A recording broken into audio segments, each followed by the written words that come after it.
Kisah ini terjadi di sebuah desa terpencil yang terletak jauh di pedalaman hutan di Indonesia. Desa ini sudah lama ditinggalkan, dan penduduk lokal menyebutnya sebagai desa terlarang. Mereka percaya desa itu dikutuk, dihuni oleh arwah-arwah yang tidak pernah bisa tenang. Namun, ada sekelompok pemuda yang penasaran dan memutuskan untuk mengeksplorasi desa tersebut, tanpa mengetahui bahaya yang menanti mereka. Sekelompok pemuda, Ari, Dian, Wawan, dan Rina, berjalan kaki menuju desa yang sudah lama ditinggalkan ini. Mereka harus melewati hutan lebat dan jalan setapak yang jarang dilalui. Ketika mereka akhirnya tiba di gerbang desa, mereka merasa ada sesuatu yang aneh. Udara menjadi lebih dingin, dan suara-suara hutan tiba-tiba menghilang. Desa itu tampak sunyi, dengan rumah-rumah kayu yang sudah mulai rusak dan ditumbuhi tanaman liar. Saat mereka melangkah masuk, Rina melihat sekilas bayangan hitam bergerak di antara pepohonan. Dia mengabaikannya, mengira itu hanyalah ilusi akibat rasa takut. Namun, perasaan tidak nyaman mulai merasuki mereka semua. Saat menjelajahi desa, mereka memasuki salah satu rumah yang masih berdiri tegak.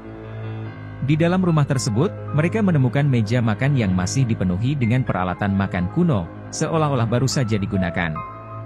Di sudut ruangan, Wawan merasa ada yang mengawasinya.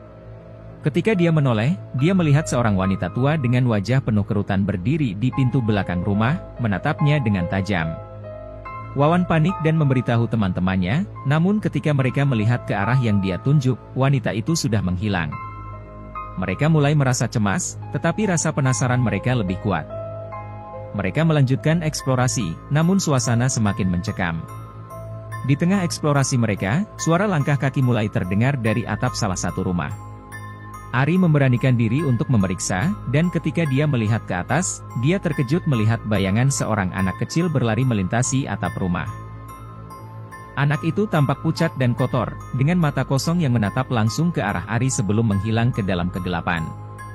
Sementara itu, dia melihat penampakan seorang pria tinggi kurus berdiri di sudut salah satu lorong rumah. Pria itu memakai pakaian robek dan berlumuran darah. Dia tidak bergerak, hanya menatap Dian dengan tatapan kosong. Dian merasa tubuhnya kaku, sulit bergerak, dan suara aneh mulai berbisik di telinganya. Ketika mereka keluar dari rumah, Wawan tiba-tiba merasa ada yang menarik kakinya. Dia melihat ke bawah dan terkejut mendapati tangan-tangan kecil mencengkeram kakinya dari dalam tanah. Dengan panik, dia berusaha melepaskan diri, dan ketika berhasil, dia melihat sosok-sosok hitam mengintip dari balik pepohonan, mengawasi mereka dari kejauhan. Rina yang merasa paling takut memutuskan untuk pergi lebih dulu, namun saat dia berjalan keluar dari desa, dia mendengar suara bisikan yang memanggil namanya dari segala arah. Ketika dia menoleh, dia melihat sosok wanita berpakaian putih lusuh dengan rambut panjang yang menutupi wajahnya, berdiri di tengah jalan setapak. Wanita itu mengangkat tangan, seolah mengundang Rina untuk mendekat. Di sisi lain, Ari dan Wawan melihat sosok bayangan melintas cepat di antara rumah-rumah, bergerak dengan cara yang tidak manusiawi. Sosok itu semakin mendekat, menunjukkan wajah yang cacat dengan mata merah menyala. Mereka berdua berlari, namun bayangan-bayangan itu terus mengejar mereka. Di tengah pelarian, mereka menemukan sebuah sumur tua di tengah desa. Saat mereka mendekati sumur itu, Rina yang berada di belakang mereka tiba-tiba terseret oleh kekuatan tak terlihat menuju sumur tersebut. Ketika mereka mencoba menyelamatkannya, mereka melihat sekilas bayangan wanita yang sama, dengan tangan mencengkeram tubuh Rina dan menariknya ke dalam sumur. Akhirnya, hanya Ari, Dian, dan Wawan yang berhasil keluar dari desa. Namun, trauma dari kejadian itu membekas selamanya. Mereka terus dihantui oleh mimpi buruk dan bayangan. Sosok-sosok menyeramkan dari desa tersebut.